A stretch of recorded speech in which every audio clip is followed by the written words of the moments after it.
గతంలో కూడా మనం మాట్లాడుకున్నాం వివేకం సినిమా గురించి. చాలా వరకు దానికి ఆపే ప్రయత్నాలు చేస్తున్నారు. చాలా ఇబ్బందులు ఎదురవుతున్నాయి.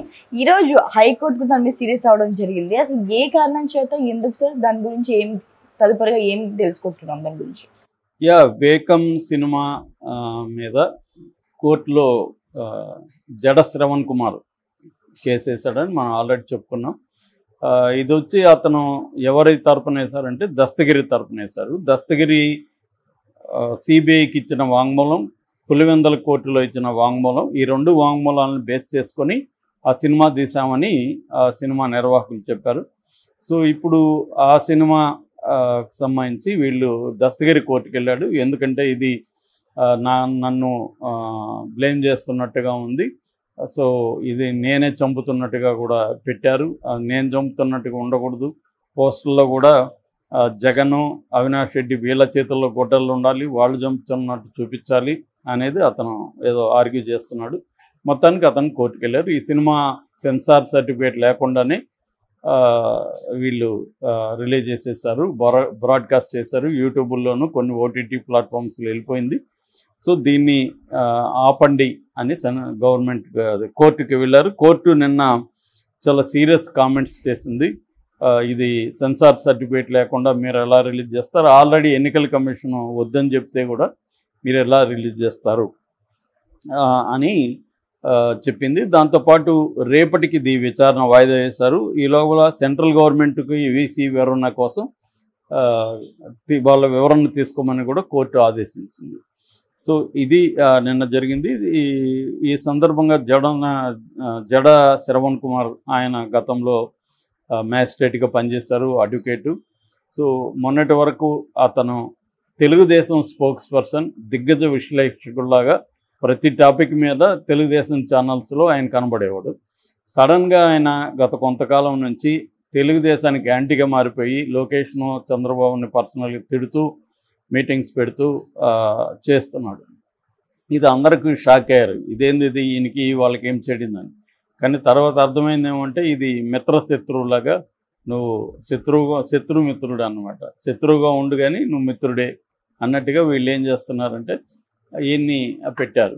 సో అంటే కొంత దళితుల ఓట్లు ఎంతవరకు చేల్చగలిగితే అంతవరకు బెటర్. జైభీం పార్టీ ఉంది కాబట్టి ఈయన జగన్కి వ్యతిరేకంగా ఉన్న దస్తగిరిని తన పార్టీ తరఫున పులివెందలో కంటెస్ట్ చేయిస్తున్నాడు. అటు జగన్కి వ్యతిరేకంగా ఉన్న కోడికత్తి సీనును కూడా అక్కడ కంటెస్ట్ చేయిస్తున్నాడు. సో దీన్ని బట్టే మనకు అర్థమవుతుంది అతను ఎవరి వైపు ఉన్నాడు. అట్లాగే లోకేష్కి పోటీగా అక్కడ కూడా జడ శ్రవణ్ కుమారే కంటెస్ట్ చేస్తున్నాడు. దానికి కూడా కారణం ఏంటంటే వైసీపీకి పడే ఈ దళితుల ఓట్లను కొంతవరకు చేల్చగలిగితే లోకేష్ కలిపోతున్నాడు. ఇట్లాగా ఆయన తెలుగుదేశం తరఫున పనిచేస్తున్నాడు అనేది క్లియర్. సరే, ఇది అందరూ చేసే పని. అన్ని పార్టీలు కూడా తమకు వ్యతిరేకంగా ఉండమని చేస్తారు. బీజేపీ కూడా ఇప్పుడు ఓవైసీ ఇదే పని చేస్తున్నాడుగా. ఎవరి స్టేట్లో ఓవైసీ ఏం చేస్తున్నాడంటే ముస్లింల ఓట్లు కాంగ్రెస్కి పడకుండా తను చీల్స్తున్నాడు. దానివల్ల ఎలాగో అవి బీజేపీకి పడవు, కాంగ్రెస్కి పడకపోతే ఆ మేరకు కాంగ్రెస్కి నష్టం జరుగుతుంది కాబట్టి ఆ మేరకు బీజేపీకి లాభం జరుగుతుంది. సో ఇదే పని ఓవైసీ అన్ని స్టేట్లో చేస్తున్నాడు. పేరుకి ఆయన ముస్లిం నాయకుడు కానీ ఆయన నిజానికి ముస్లిం సమాజానికి వ్యతిరేకంగా పనిచేస్తున్నాడు అనే విమర్శలు ఆయన మీద బలంగా ఉన్నాయి. సో ఏదేమైనా ఆయన బీజేపీ బి టీము, బీజేపీతో గట్టిగా పోరాడుతున్నట్టే మాట్లాడుతుంటాడు, చాలా రెచ్చగొట్టే స్పీచ్లు ఇస్తుంటాడు. కానీ ఆచరణలో ఆయన చేసే పని బీజేపీకి ఉపయోగపడ్డాను. అలాగా జడ శ్రవణ్ కుమార్ కూడా చేస్తున్నాడు. మరి ఇప్పుడు వివేకం మీద ఎందుకు చేశారు అని చాలామందికి డౌట్లు వస్తాయి. నిజానికి వివేకం ఆల్రెడీ యూట్యూబ్లో తీసేయమని చెప్తే తీసేశారు యూట్యూబ్లో. ఇప్పుడు ఎందుకు వీళ్ళు తీసేసిన దాన్ని తీసేయమని మళ్ళీ ఎందుకు పెడుతున్నారంటే అది ప్రచారం కోసమే. వివేకం సినిమాని పాపులారిటీ అవుతుంది. ఇప్పుడు కోర్టులో చెప్తే మనం మాట్లాడుకుంటున్నాం, అలాగే అన్ని ఛానల్లో అన్నిట్లో వచ్చింది. ప్రచారం వస్తే ఏమవుతుందంటే వీళ్ళు ప్రైవేట్ సర్క్యులేషన్ చేసుకుంటున్నారు. టెలిగ్రామ్స్లో వెళ్ళిపోతున్నాయి, తర్వాత వాట్సాప్ గ్రూపుల్లో పెట్టేశారు, ఫేస్బుక్లో పెడుతున్నారు. అన్ని ప్లాట్ఫామ్స్లో ప్రైవేట్గా దీని సర్క్యులేషన్ విపరీతంగా పెరిగింది. అంటే ఇదేంటంటే నేను చాలాసార్లు చెప్పాను, వివేకానంద రెడ్డి హత్య ఎవరు చేశారనేది పక్కన పెడితే, ఎందుకంటే ఎవరు చేశారని తేల్చడం అనేది మామూలుగా లా అండ్ ఆర్డర్ పోలీసులకే 2 రోజుల పని. ఇవాళ ఉన్న టెక్నాలజీకి చేయడం. రెండోది టెక్నాలజీ కూడా అవసరం లేదు, వాళ్ళు పురాతన పద్ధతులు తెలుసు వాళ్ళకి. అనుమానితులు ఎవరున్నారో వాళ్ళని 4 పీకితే వాళ్ళు చెప్పేస్తారు. అలాగే వీళ్ళు ఆల్రెడీ తీసుకెళ్ళి కొట్టారు ఎవరిని దీంట్లో ఇన్వాల్వ్ అయిన ఎర్రగంగిరెడ్డిని కొట్టారు, తర్వాత దాంట్లో ఇన్వాల్వ్ అయిన అందరినీ కొట్టారు. సునీల్ యాదవ్ సెకండ్, మూడోది వచ్చి ఉమాశంకర్ రెడ్డి, తర్వాత 4 దస్తగిరి, 5 దేవిరెడ్డి శివశంకర్ రెడ్డి, 6 గజ్జల ఉదయ్ కుమార్ రెడ్డి, 7 భాస్కర్ రెడ్డి, 8 అవినాష్ రెడ్డి. ఈ 8 మందిలో ఒక భాస్కర్ రెడ్డిని, అవినాష్ రెడ్డిని, గజ్జల ఉదయ్ కుమార్ రెడ్డిని తప్ప మిగతా వాళ్ళందరినీ కొట్టారు. ఫస్ట్లో తెలుగుదేశం గవర్నమెంట్లోనే జరిగింది, 2019 మార్చి 15న జరిగింది. సో అప్పుడే తీసుకెళ్ళి కొట్టారు. అప్పుడే పోలీసులకు తెలుసు ఎవరు చంపారని, కానీ వాళ్ళు బయట పెట్టదలుచుకోలేదు. అట్లాగే తర్వాత జగన్ గవర్నమెంట్ వచ్చింది. జగన్ గవర్నమెంట్లో మళ్ళీ సిట్ వేశారు. సిట్ వాళ్ళు మళ్ళీ తీసుకెళ్ళి ఇంకో 2 రౌండ్లు కొట్టారు. సో వాళ్ళకి తెలిసి ఎవరు చంపారని. తర్వాత సిబిఐ వచ్చింది. CBI Ram Singh IO investigating officer, ఆయన తీసుకెళ్ళి వీళ్ళందరినీ మించినట్టుగా కొట్టాడు. 1 మంత్ అలా టార్చర్ చేశాడు. చివరికి సాక్షి అయిన రంగయ్యని కూడా కొట్టి ఆయనకి మతిమరుపు కూడా వచ్చేసింది. సో ఇలాగ అందరినీ కొట్టారు. వీళ్ళందరూ కూడా కోర్టులకు కూడా మమ్మల్ని సిబిఐ రామ్ సింగ్ కొట్టాడని చెప్పుకున్నారు. రామ్ సింగ్ కూడా తెలుసు ఎవరు చంపారని, అందరికీ తెలుసు ఎవరు చంపారని, కానీ ఎవరు కూడా బయట పెట్టదలుచుకోవాలి. ఎవరికి వాళ్ళు తమకి రాజకీయంగా దీన్ని ఉపయోగించుకుందామన్న ప్లాన్లో ఉన్నారు. సో ఇది జరుగుతుంది. ఈ క్రమంలో ఫైనల్గా సిబిఐ రామ్ సింగ్ పెట్టాడు కాబట్టి వీళ్ళ మీద చంపిన 4 దాంట్లో ఉన్నారు. వాళ్ళు కాకుండా దేవిరెడ్డి శివశంకర్ రెడ్డి, గజ్జల ఉదయ్ కుమార్ రెడ్డి, భాస్కర్ రెడ్డి, అవినాష్ రెడ్డి, ఈ 4 కూడా కేసులు పెట్టారు. ఈ 4లో 3 జైల్లో ఉన్నారు. ఒక అవినాష్ రెడ్డి మాత్రం బయట ఉన్నాడు. జగన్కి బీజేపీ గవర్నమెంట్ హెల్ప్ చేస్తుంది కాబట్టి జగన్ బీజేపీ గవర్నమెంట్ ద్వారా అవినాష్ రెడ్డిని జైలుకి పంపకుండా చూసుకున్నాడు. ఇది క్లియర్. అంటే ఇటు టీడీపీ హత్యను ఉపయోగించుకోవాలని చూస్తుంది, వైసీపీ కూడా ఉపయోగించుకునింది. ఆల్రెడీ వైసీపీ 2019లో బ్రహ్మాండంగా ఉపయోగించుకునింది. చంద్రబాబు మీద నారాసుర రక్త చరిత్రను బుక్ చేసింది. అదంతా బాగా ఉపయోగించింది. తర్వాత నుంచి టీడీపీ ఉపయోగించుకోవడం మొదలుపెట్టింది. జగనాసుర రక్త చరిత్రను వీళ్ళు బుక్ చేశారు. 24 అవర్ లైవ్లు డిబేట్లు పెట్టారు ఛానల్స్లో. ఎలాగ వీళ్ళే తీర్పులు ఇచ్చేశారు. వీళ్ళు శిక్షలు వేయలేరు కాబట్టి వేయలేదు, కానీ వాళ్ళ దగ్గర శిక్షలు వేసే అవకాశం ఉంటే అది కూడా వేసేసేవాళ్ళు.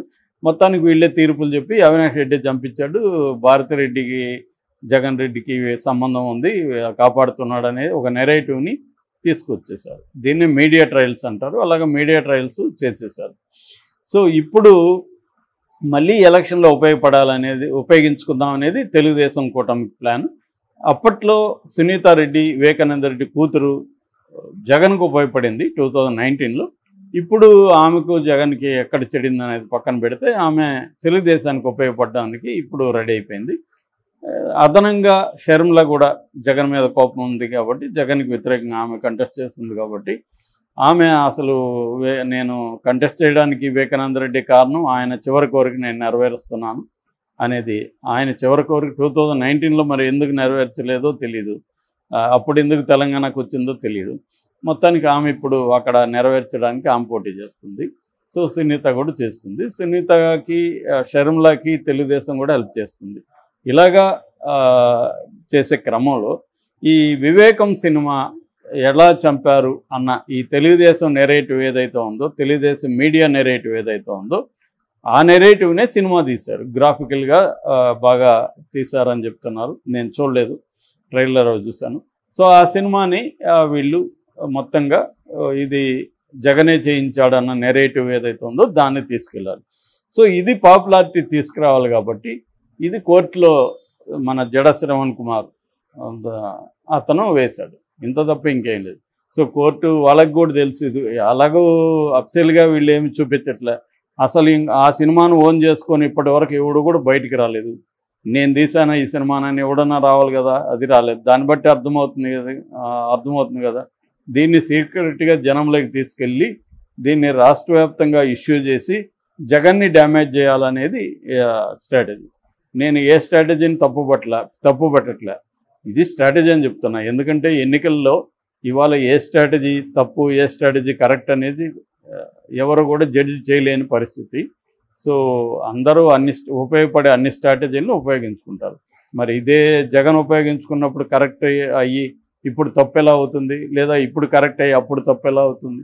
కాబట్టి ఇది ఏంటంటే ఈ హత్య అనేది అదేదో కట్టప్పని బాహుబలిని ఎవరు చంపారన్నట్టుగా, కట్టప్ప ఎందుకు చంపాడు అన్నట్టుగా వివేకానంద రెడ్డిని ఎవరు చంపారు అన్నది మాత్రం ఎప్పటికీ బయటికి రాదు నాకు తెలిసి.